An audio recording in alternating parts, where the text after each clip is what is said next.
Today's weather has been cold, gloomy, wet, windy, and we are staying indoors. Nothing could beat a Japanese hot curry with that weather. So today we are making Japanese hot curry. I would be doing lots of cuts in this video, mainly because Japanese curry takes a long time to cook, and I wouldn't want you staring at the video and waiting for my curry to boil and get soft. But I'll skip to the good part and hope you guys relax, drink coffee, get some wine, and hope you enjoy the video. I will now put you on my forehead. And we're on. I've solved some of my lighting issues here by using one of our study lamps, and Ducky here is living life on the edge, having a good time, taped on the wall. Anyway, when you're making Japanese curry, you could use pretty much any protein. It could be pork, it could be chicken or beef. My protein of choice here is beef, and you would prefer having a high collagen cut. So one of those example would be a chuck, an oxtail, or an ossobuco. The main reason why you want to have a high collagen cut for your curry is because it adds to the mouthfeel when you're making the sauce and when you're braising the beef or cooking the beef in the sauce. It thickens the sauce naturally without having to add any flour, and it sticks to your when you're pairing it up with rice, and of course you've got some veggies in here. The sauce clings to the ingredients better that way. So hence why you'd want to use a high collagen cut. I am going to fast forward into cutting these protein and these ingredients and put it in a bowl. So I will see you in a few minutes. Here you go. We've cut our meat into about 2-inch to 1.5-inch sizes. I like mine having a little bit chunky, mainly because I like the experience of having soft meat in the curry and having to run your spoon through it and just cutting it through with your spoon and scooping the rice with it. It's just a nice experience, and having it into a smaller piece just ruins that experience. That's why I cut mine into the thicker side. Also, it is easier to turn it when you're browning it in the pot. Having it a little bit thicker is easier to turn it and brown in all sides. It's just easier to manage that way. Some of these cuts have fat in it, and I've cut some of these fat and put it here in my pot.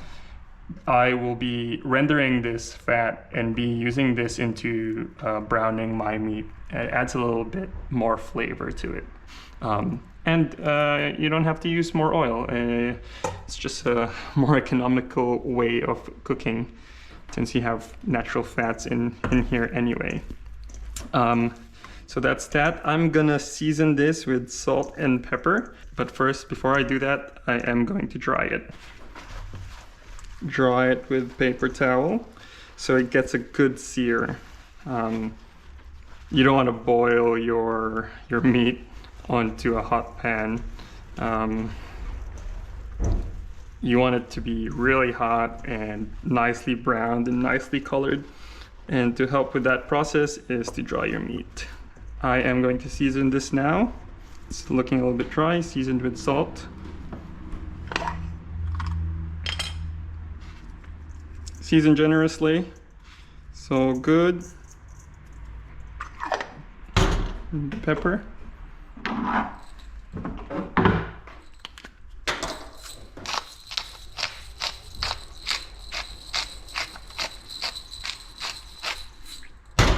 You're really just treating this like a steak now. You like that depth of flavor from the Maillard reaction of the meat into, it adds to that base flavor when you do this. So do not skip this step.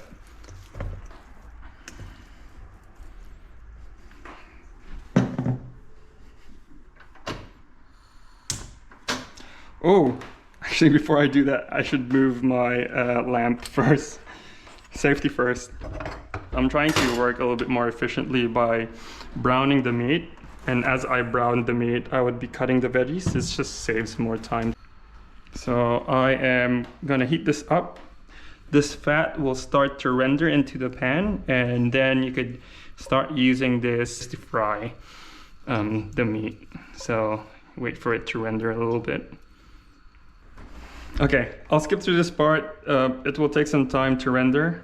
While that is rendering, I'm gonna cut my veggies. I've divided my veggies into two sections. One would be the hard veggies. I guess onion is, I consider onion as, as a hard veggie because it adds, I'd like it to kind of just disintegrate into the sauce. And then the soft veggies. Soft veggies will be added later into the cooking process. This will only take like 5 minutes to cook. That's why I would divide this into these sections. So I will have this early stage to the pot, and while the beef, the meat, the sauce, the veggies are cooking, I'll wait for the meat to get soft enough, and once the meat is soft, I add these soft veggies, and that will avoid having very mushy veggies. You'd want to have it a little bit more, have some structural integrity into it. You just don't want mushy veggies, of course. I'm getting distracted here because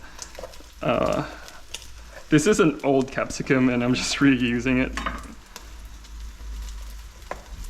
Not reusing it, but you know, just using what I have pretty much. So yeah, ideally it would have 2 bowls, but I don't know where my other metal bowl went. So I'm gonna put my hard veggies here, and then I'll just leave my soft veggies on my chopping board.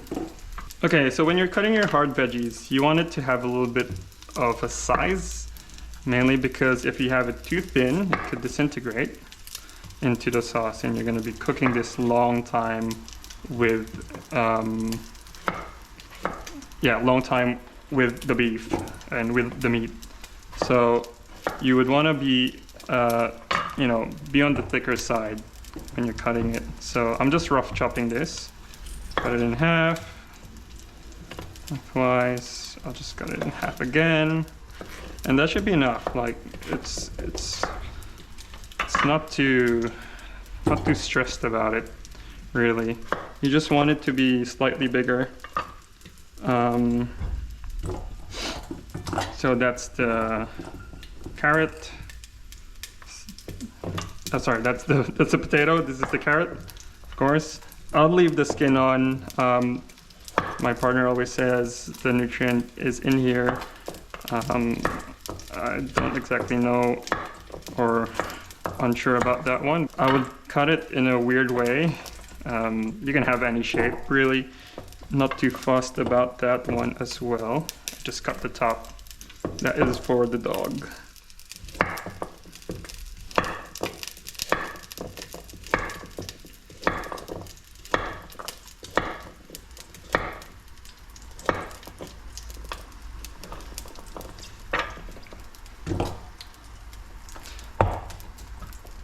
Next, we've got the onion. Onion, you'd want to be pretty generous about it in terms of the size. It's the same thing. It's going to be cooking along with the hard veggies. So, not too fussed about the size, but I'd like cutting it into quarters. So we will cut it into quarters now.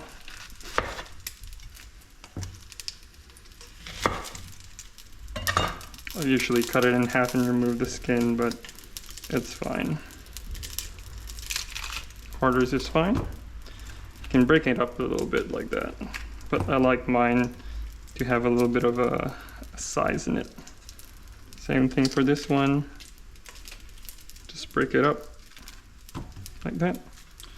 All good. Same thing for this one. Cut it in half, remove the hard skin, and just break it up like that. It's easy. Not too fussed. No need to be fancy. Okay, all good. I think this will be a long video. That's all right. Oh, forgot one of my potatoes. In terms of volume or grams in potatoes, it can be whatever you want. If you want more potatoes, add. Want more carrots, add more carrots. I really, whenever I make this, I don't really follow a recipe because you don't have to. Curry is a sauce where it could take whatever vegetables you want to add into it. And there you go, Ducky has fell off after living a very dangerous life. I like to keep my garlic whole. I just like having it whole. I think if you have it sliced up and grind it up, it can be a little bit too garlicky, but having it as a whole, I guess, reduce the amount of garlic flavor into it. You don't want your curry to be too garlicky. You want the curry spices to come up in flavor and be the hero of the show, if you want to say that. Okay, so I will be using a tongs. Now that my apartment smells like lard, because I'm frying this, it smells like steak. I think it's ready for us to sear the meat. I'll just move this into here. So when you're searing the meat, you would want to put it on high. I'll turn. You can remove this, you won't be... My mom loves eating this, which is very, very bad for your cholesterol. I'd like removing it because I do not want to die early. So I will put this out of the pan, putting it in my small bowl. See how like the fat is like fully rendered now? I don't need to add more oil to that. That's enough. And here's the tricky bit. Do not overcrowd your pan. If you overcrowd your pan, your meat won't brown hard enough, and it will start to boil, which you don't want that to happen, because you're not getting that good Maillard reaction from the heat.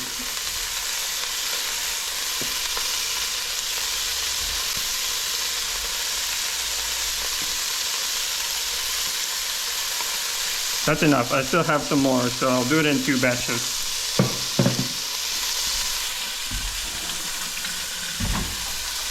While that's happening, I'll cut my soft veggies.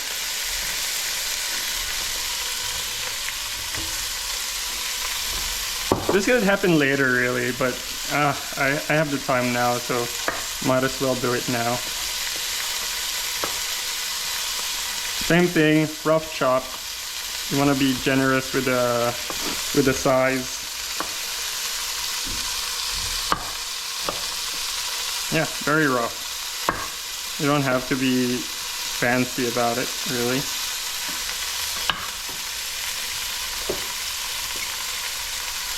Broccoli as well. I'm so disorganized today. My coffee is kicking quite hard, to be honest. It's weird because sometimes I'm okay with my pour over, but today I use the same ratio, but it's just hitting me hard. I don't know. It's just I could feel the caffeine in my veins. It's crazy. Probably good for this video anyway. The more energy, the better the video.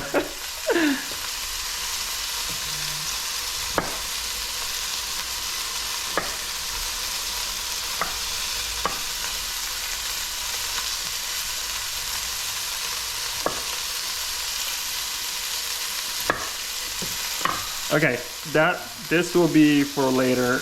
We don't have to stress about it because we'll be coming back to it in like 45 minutes anyway. So now that it's having a sear, see how it's like big enough and you can just turn it?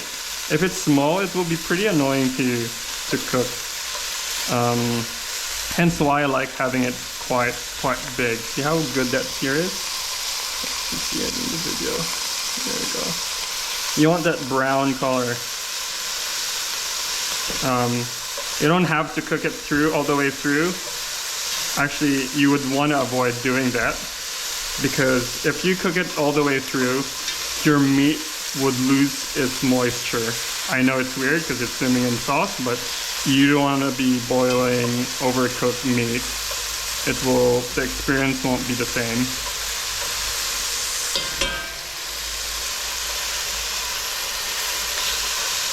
Okay. Now that I flipped it, I need another bowl. Give me 1 sec. So a bowl for the cooked meat. Now we'll transfer that into the cooked meat. I'm sorry, I'll transfer the cooked meat into this bowl. You don't want to do more than that, because you don't want to overcook it. You still want it to be really pretty rare on the inside. That browning on the pot is gold. You want that in your sauce. It adds more depth to the flavor. It's a good base to your sauce. Alright, so that's the cooked meat. And we go round 2. Make sure it's still hot. My knob is at its fullest, and that was hot. Don't do that. Anyway, here we go. Round 2. Separate the meat again. Same thing. You'd want to brown this again. I'll just keep this on. I think it's fine.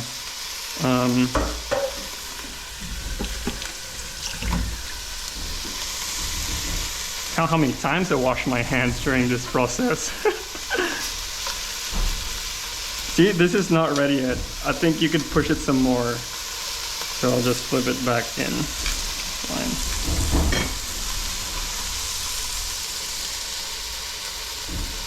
This by itself is already pretty good. Have that with garlic and butter. Really, really good. And that itself is a meal, especially when you eat it with your rice. I am so Asian.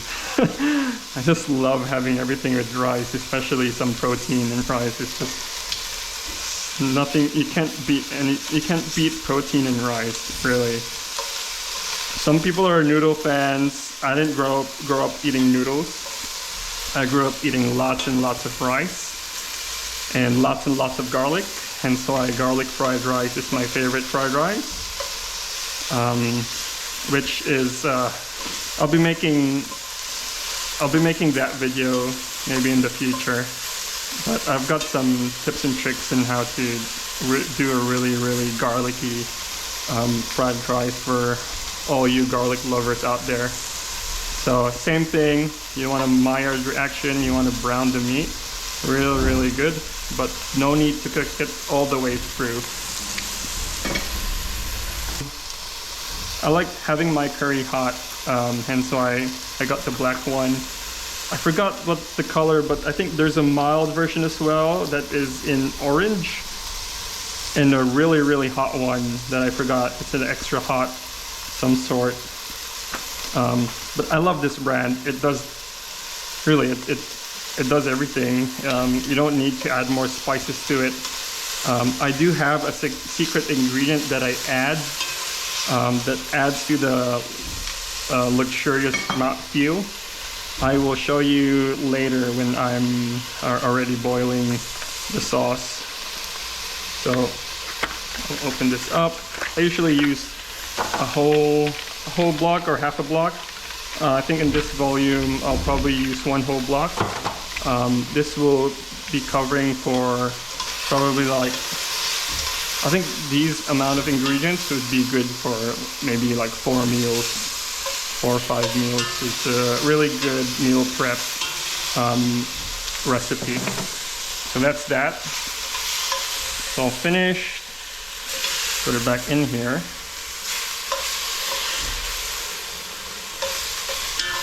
See that browning now? I want that to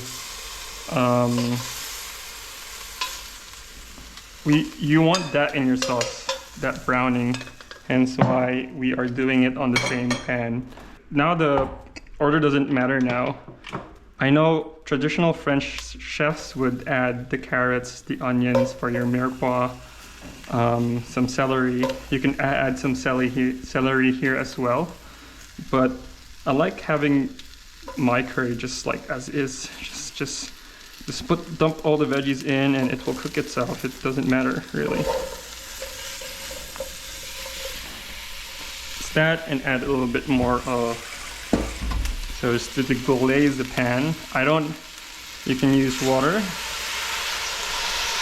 I don't have wine, but if you do have wine, you can add wine to it. I just want to deglaze it first. And once that's deglazing, I add a little bit of tomato sauce. In this case, we don't have tomato paste, but do we have tomato paste?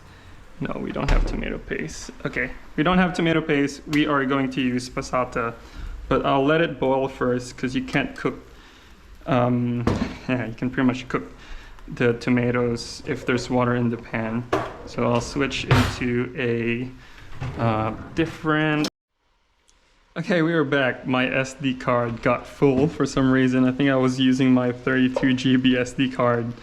And not my 64, but I'm on my 64 now, so we are all good. But while that was happening, I've rendered some of the water I've used to deglaze the bottom of the pot.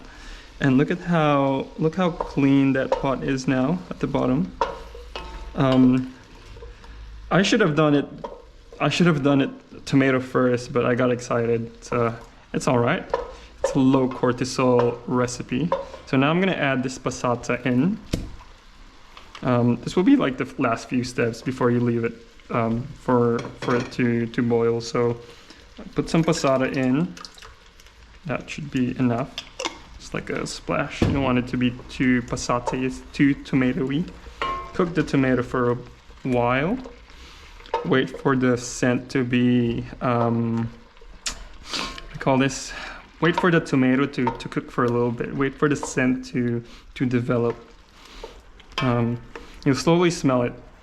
It smells like raw tomatoes for now, but as you cook it, it starts to caramelize, and then the smell would change, and the smell would start from fresh, and then it would finish to something like roasted tomatoes, if you've smelled that before. So while that's going, wait for it to go, I will grab my secret ingredient. It is chocolate. Chocolate is really good to add to your curry because it adds to the luxury feeling, I guess it adds to the thickness of the sauce and the luxurious texture of that curry. You don't need to add heaps. I just usually add 1 block, but make sure it's 70% or above, and that makes, well, in my opinion, it makes a big difference, and you don't really taste the chocolate. So now that's cooking. You can smell that it's a little bit more caramelized. I will then add my beef back in. That will cook a little bit more. This is the final steps, really. Beef in. I usually have a box beef, but I don't have that right now, so I'll just use my beef bouillon just to add more base flavor. Some more water. You would want to cover your ingredients up until I guess the very last level where your meat is at. So add more water.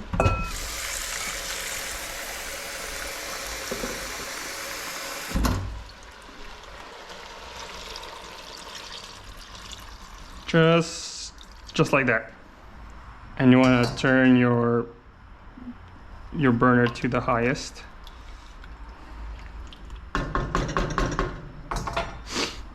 Add some chocolate. Just a block of chocolate. It's good enough. Add it in there. And for now, I'll just add half of a square. Just add that. Just cut it.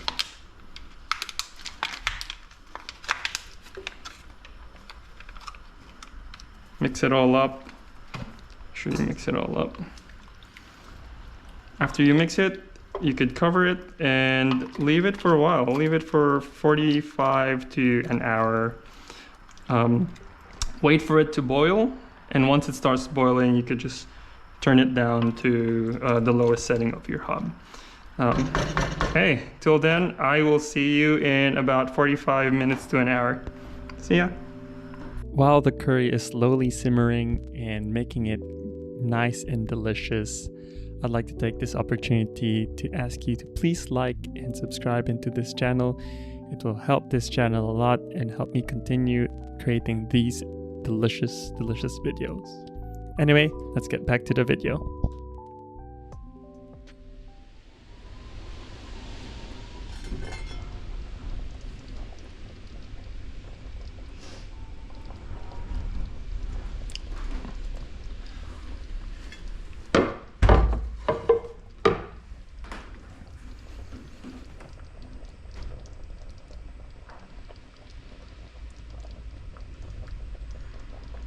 Okay, it's been some hours now, and it's been going really thick and creamy. And one way to look at it is dip your spoon in. If it's coating the back of your spoon and you run your finger through it, it should make a streak. Yum. I also added another 2 blocks of curry into the soup, into the curry pretty much, and made it a little bit more thicker. And because of we added that extra block of chocolate, makes it extra silky and luxurious. GBD. Not, it's a piece of chocolate. Anyway, we are going to plate now because I am hungry. So how will we do it is we will leave this ladle in here.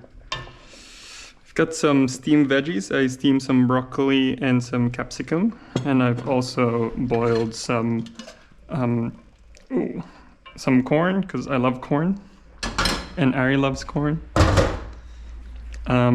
So the way you do it, the way I do it at least, is I would grab some rice. Add rice to the plate, depending how much you want it. I like mine to be pretty generous in the rice. 500 grams of rice. Okay, there you go. And then, of course, you add your curry.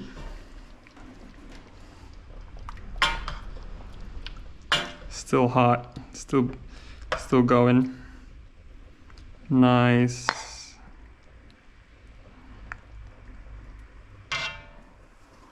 Some beef, some carrots, and some potatoes in there. And then I would add some more veggies. So in this case, I'll add some broccoli, some capsicum,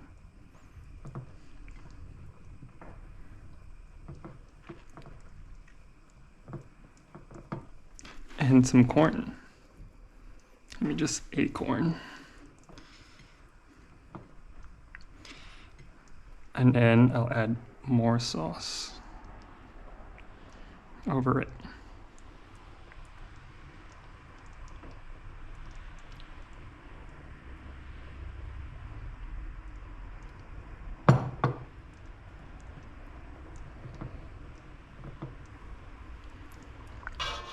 Just to spread the sauce out. And some parsley for some freshness.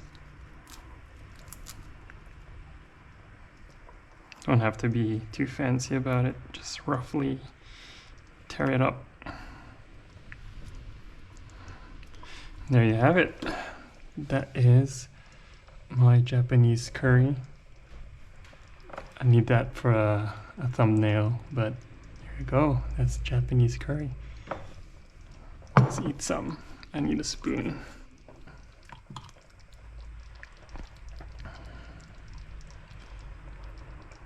Get some rice, get some onions. It will be pretty hot, but I think it's worth the burn.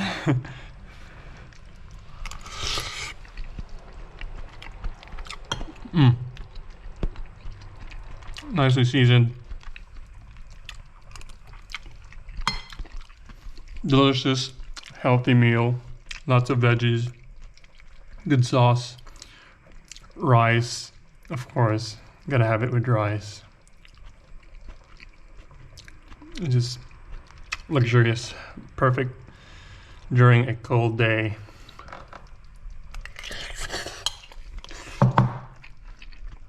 Anyway, there you have it. That's Japanese curry. Low stress, low cortisol recipe. That's it. See ya.